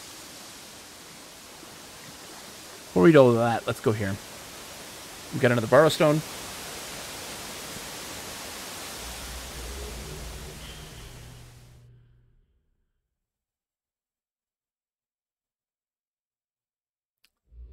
This takes us onto the Dakota rooftop. So this is in Denis proper, the main city. And there's a lot of books here. There's on the rooftop of one of the big buildings that's in the central plaza. With the trees and stuff. So that would lead to the Hall of Kings over there. This leads into the Guild Hall. So we're on that building that has the Denis, the DRC stuff in there. Like, hey, you can't enter here.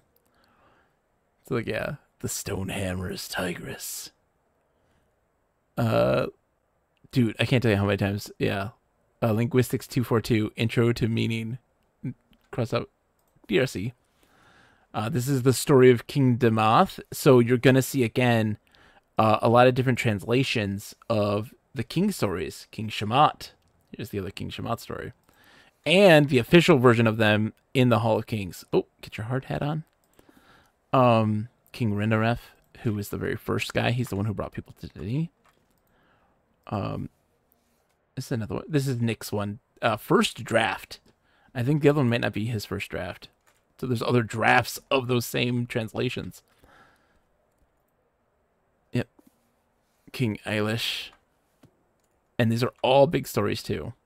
Sam's. King Asimlef. Asimlef's one of the ones that Isha mentioned. Like, hey, he's one of the shittiest ones. He inherited a people who were philosophically confused. The Watcher versus Gish versus the Great King / Tavar. But technologically advancing many great constructions, mining scientific inventions, expanding within the cavern at a great rate and moving toward diminishing the involvement of the outsiders within their culture, as well the fighting that had scarred their past was at a minimum. Asterix. Yeah, there's a lot going on here. Look at this. From the Line of Karath, written by Thal in 6985. Worth mentioning, as the Riders of Yavo would eventually become one of the three largest sects in all of Denis. Yeah, the Riders of Yavo were like this cult. They were a cult. Interesting. And look, there's a Mysterium 2000, the Myst convention. The Manhole Marriage. So this is, oh, it also tells you Michelle. She did this translation. This is the marriage rituals. And of course, different colored inks to show that it took her different days. Maturity. So what they did for the elderly. I'm going to have a day where we just read these. All of them. Pregnancy. This is Trisha's. Talks about the lifespan in pregnancy. Class system. Trisha as well. Everybody has different translations of stuff, and it's interesting to see all that stuff.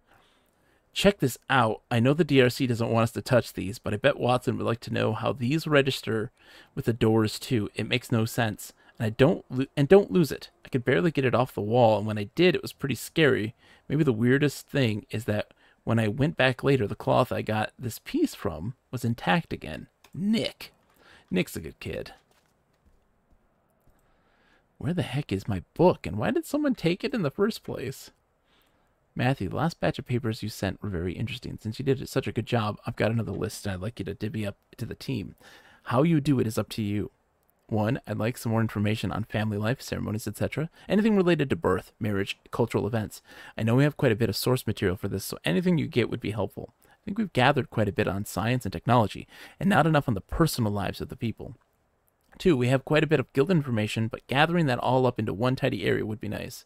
3, the fall is still an obvious area where we are lacking. I'm not sure I can help you with research material, but given the latest information we're getting, sometime we're going to have to dig into this. I recommend assigning someone the sole task of the fall. 4, continue on with the kings. A short synopsis of all the kings would be helpful following the form you started with the last batch. 5, we still have religious writings we need to translate. These are going to be the most difficult, but I think they can give us large amounts of helpful information. 6, we have a stack of journals from various Denis residences, etc., not to mention ages. I think that will be more than enough for now. Again, thank your team and tell them they are doing great work, Dr. Watson. Yeah, we got all this stuff. King Karath, official notebooks, King Ma'amun.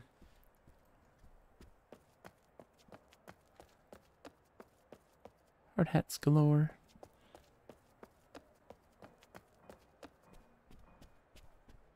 There's another like landing there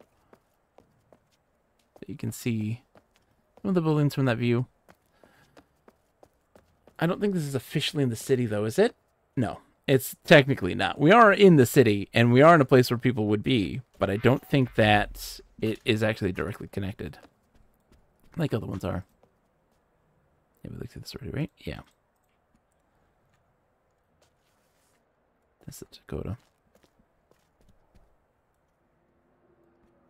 Okay. I just realized I was talking to myself in my own age. Oh, you didn't touch the person, my name. You didn't touch the person. How do you lower the gate to let water in this? Oh, lower the gate in Teledon? You need to you need to power up the gate area. If you made it or you passed through the gate, you're doing great.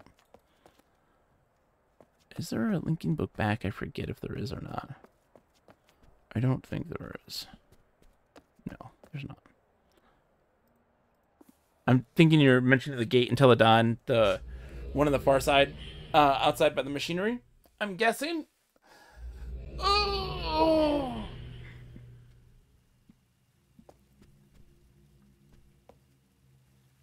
Teledon's such a good age. All right, let's go here. Now we can get our bugs again. We just have one more cloth to get, and then we're done. Trying to get over to the other side. Oh, yeah. There's another way to get over there. There's some things. I don't want to totally spoil it, but pay attention to your surroundings. There's a place maybe near the entrance where you come in that might help you. Manage to figure out is to unlock the binoculars. Okay, so yeah, you have to power up that area first. Powering it up is the most important thing. You've unlocked the binoculars, but there may be more to those binoculars.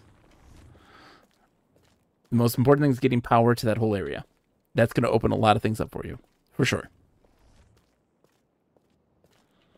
I got my bugs. They're so mean to have put that steam vent right in front of you when you link in, but it's to tell you that, hey, like, the steam vents also remove the bugs. You have to be careful.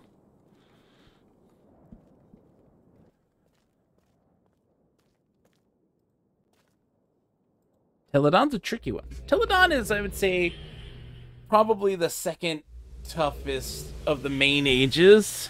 Oh god, don't go into the steam vent. Now they've created this little bridge. We can do a singular jump.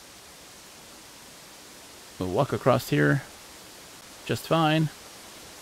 And then we can jump across here.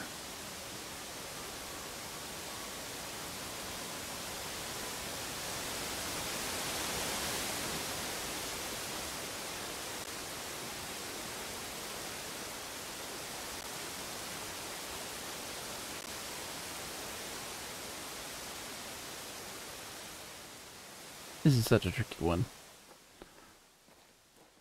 Alright, so now that we can see a little bit, we can get this light on. Bam. And from there, we can open this door.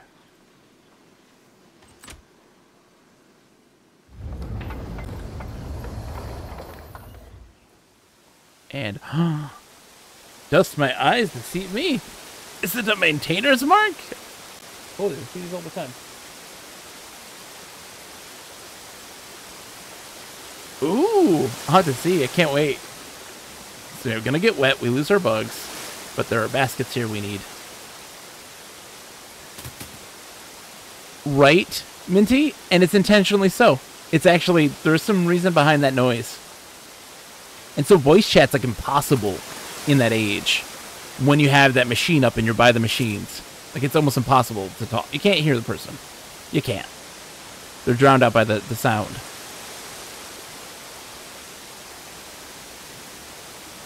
Get over there. Come on. Oh, oh, oh. Come on.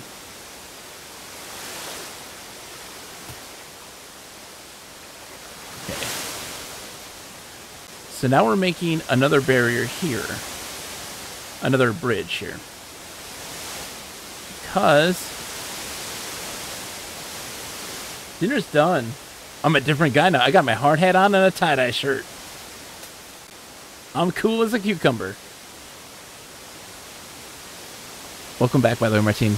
We've beaten 2 of the ages. We've finished 2 of the ages. We're about to beat our 3rd/4th. It's complicated.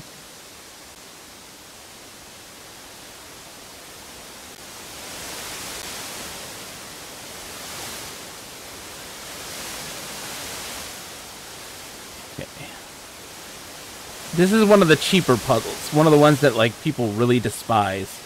And, like, I get it. I do. It's not a great puzzle.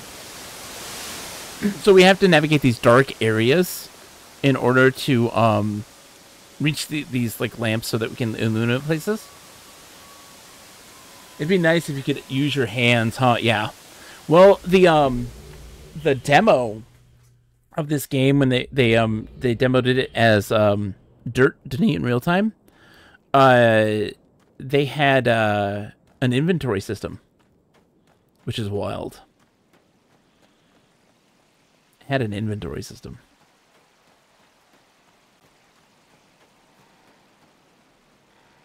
This is Ederkimo, which is a Garden Age. They did some mass genocide to get this Garden Age. It's not too nice. It's pretty gnarly, actually. There's the brain trees. There's the maintainer's mark there. By the oh, I just touched my screen. Just bopped it. There's a maintainer's mark. There's one in every one. I said there was. I meant it.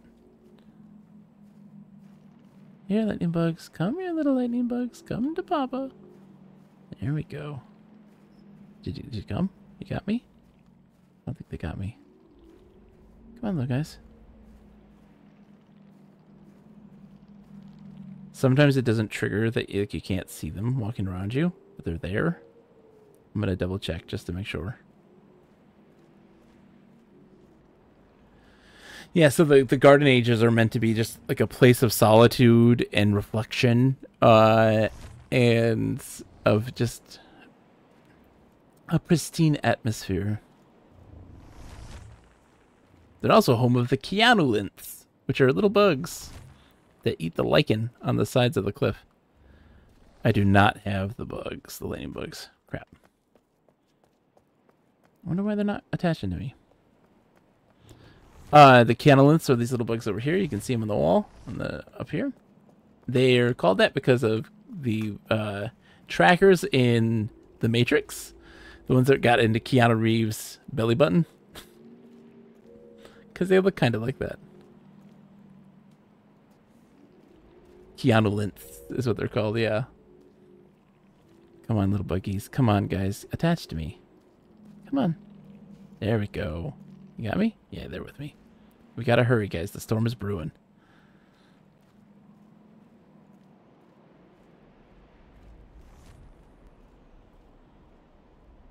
The spitter plants. Oh no, I might have to wait. The storm's coming. We better... Yeah. Oh boy. Let's get inside. We're not gonna make it. I rewatched The Matrix the other day, and it's wild how short this section actually is. They put the... Oh, yeah. Okay, so I gotta stay here. Wait until the storm's done. It's wild. They put the thing into his belly button, and 10 seconds later, it's out and never seen again. Yep. Yeah, right? That's a very quick segment. What is your take on the Matrix trilogy? I'm curious. I like the second and third movies. I feel that one of the biggest problems that we have in terms of anything, like analyzing anything, is that we like to overcomplicate things. And the second and third Matrix movies aren't as complicated as people like to make them out to be, because we constantly overcomplicate them. They boil it down to the simplest concept. Never seen any of the series besides the first film. Oh, really? Interesting. I will say that there is some cheesy dialogue interjections that happen in certain moments in those films that I don't like. To me, the first film is fine as is and doesn't need a sequel, and I totally respect that. I think that that's not a bad idea. But yeah, the second, so like the first film is, Morpheus telling Neo what he is, what he has to be. He's destined to be whatever. And then the second movie is the machines telling Neo what he is supposed to be, what he's destined to be, and what his purpose is. There's no free will, blah, blah, blah. And then the third movie is him being like, fuck all y'all, I'm going to do what I want. And him doing what he thinks he should do. And that's kind of it. Like, just boil it down to these simple ideas. It's a cool world. The Matrix Online is one of my favorite MMOs. I think it was awesome, albeit incredibly flawed. And I enjoy the world. It's a great world.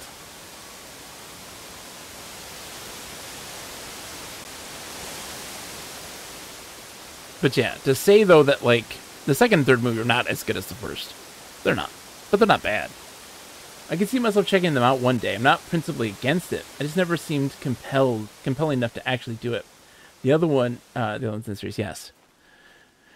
Minty says, Path of Neo is still one of the best Matrix games out there, but the other one on the GameCube was great too. I did Path of Neo. I streamed it on PC, the PC version, and I loved it. It was a lot of fun. That was a really fun game. And they did a lot of really cool mechanic stuff that I actually really enjoyed. All right, here we go. We got to make this jump. We get 2 jumps with the bugs. There is jump number 1. I don't think we need another jump, though. I think we're good now. Yeah. So this is where the other cloth is. Let's turn on the lights in here.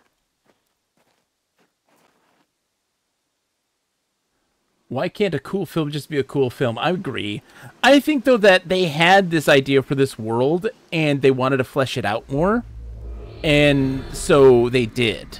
They kind of allude to it in the first movie, of course. They wanted to flesh out the world and, like, the culture of the machines and all of this stuff, which for a lot of folks, they didn't want. And I was like, ooh, I like this. I liked that things weren't as one-dimensional as they were made to appear. Oh, did I get the spark? I don't think I did. Did I get you? I did. Now look. See these structures in the distance? Oh, the illusion of something more. You were eventually going to go out into the world. So yeah, the other ones are meant to more like flesh out the world and to kind of build a real big place.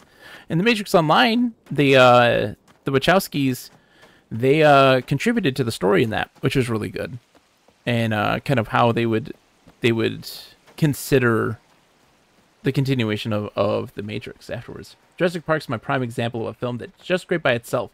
Turning it into a universe only made it worse. I agree wholeheartedly there.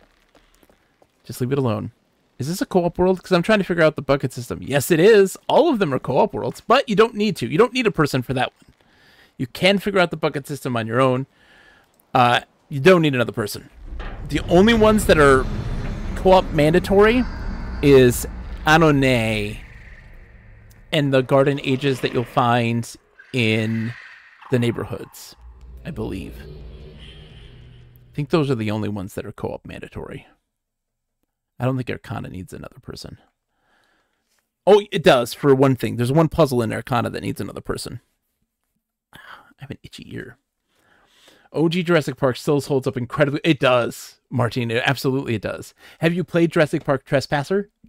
That is the best and worst Jurassic Park game ever made. Oh, we got... Hold on. Yisha's talking. Again. Return to hear more. Return for a third pillar. Mm-hmm. It's an interesting cycle, this coming and going. Giving and taking. Returning is what you must do. For you have torn in half the very being of one of the least. You have heard their pain. Don't falter.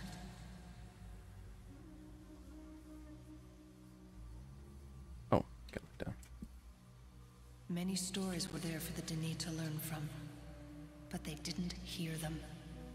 The ancient tales of Tuat's Ocean, or of course the story of King Shomat and his brothers, which even speaks of gardens and death. But no one truly listened. The garden ages of the proud are beautiful, but they are built on the backs of the least. Capitalized least? Ages like Chemo and Gira are a sampling of the playthings of Denis. With disregard, the least were stripped from their homes. The lives in those ages were consumed, and the Denis gave nothing back. And whatever is not given back will be taken.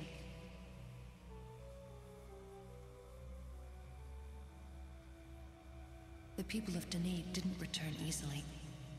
They only would take until all was taken from them in the Great Returning, the fall that destroyed them.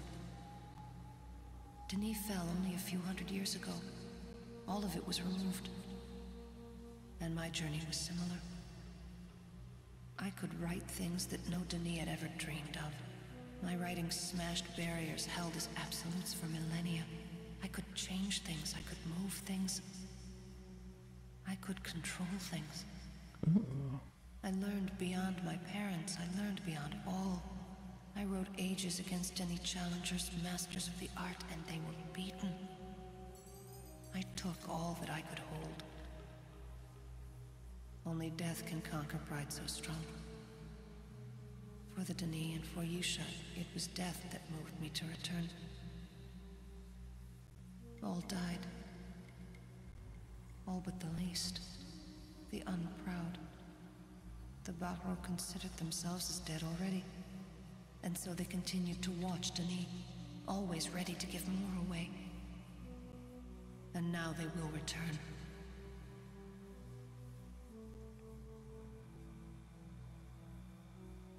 And he's done. Alright. I'll come and help you. I'll come and help you, Defense. So if you go into your key, Defmans, go to your little buddy thing here.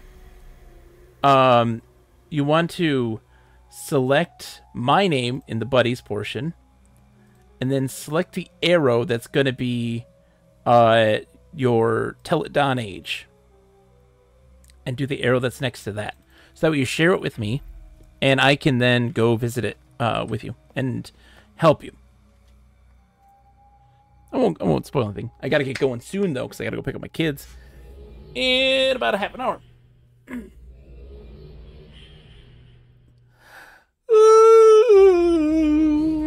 Oh, sorry. Jurassic Park Trespasser is fantastic because it is a first-person shooter, but it has the real hand physics. So like, you move your hand independently for aiming. It's janky. It's super janky. But its story and presentation is fantastic. Trespasser, yeah. The game is almost unplayable, but it's the way that it presents Jurassic Park, the way it presents Hammond and the dinosaurs and the world of it. It does so incredibly well. Incredibly well. It's the only one that has that Jurassic Park feel to it. That loneliness, that dread, that terror, all of that. There's been mods as player updates that fix all those things. Oh, interesting. Oh, where are you? ¿Dónde está? We've powered things. Let's see. Oh, there you are. Defense!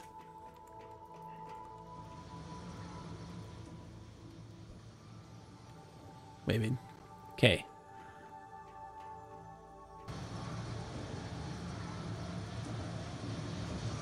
Show me your bucket problem. What do you think you would do with the buckets? Let's see.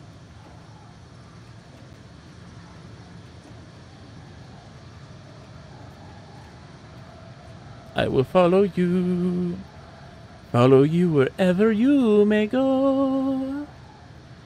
There isn't an ocean too deep, a mountain so high it would keep me away from you. Okay. Yep, get in the bucket.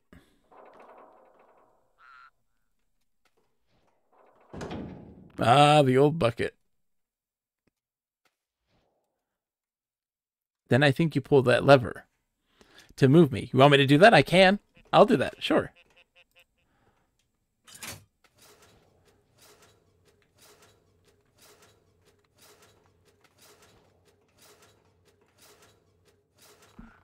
Martin says, I'm always a little shocked when people sympathize with Hammond. Like he's just some sweet grandpa that wants to make the world a better place when he's very obviously a delusional billionaire who wants to play God and doesn't care enough about the safety of his guests. Yeah, he's, well, that's the thing is that the billionaires and their belief of like, again, amazed that they can do it and not asking the questions of what are the repercussions of that.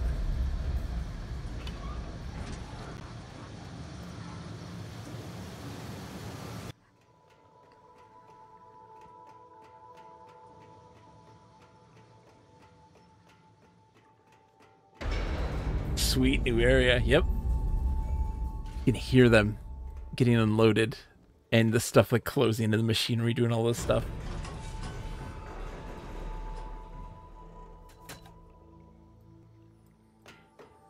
Yep, still can't do it. Great question. Wink, wink. Oh, it can't see me. Maybe. Which thing? Depends on what it is.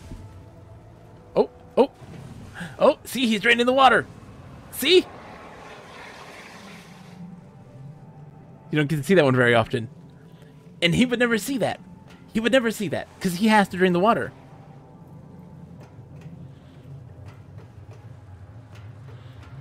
Never get to see it. Do you remember the opening? They fly to the island in the helicopter and Ellen Grant can't get his seatbelt on properly. He has two female connectors, so they don't join, and eventually he just ties them into a knot. Yep, life finds a way.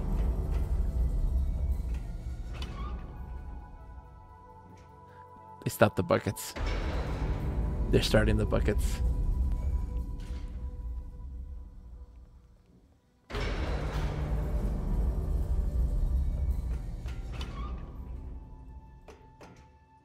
Do you ever consider that's a metaphor? It's true. That's exactly what it is. It's beautiful. Really, that was very much the case.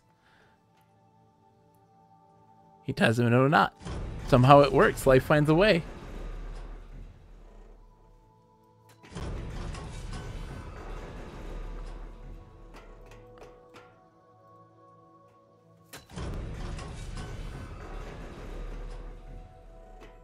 Trying something.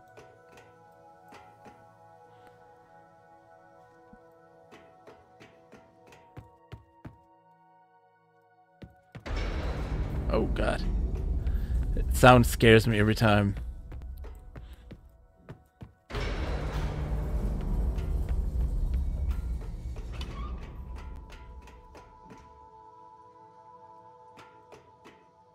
Curious. The answer to, like, the elevator is close to the elevator. If that makes anything better there. Unlocking the elevator may not be on that panel. It may not be on that panel. Maybe somewhere else.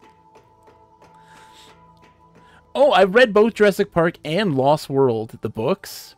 And when you talk about like people kind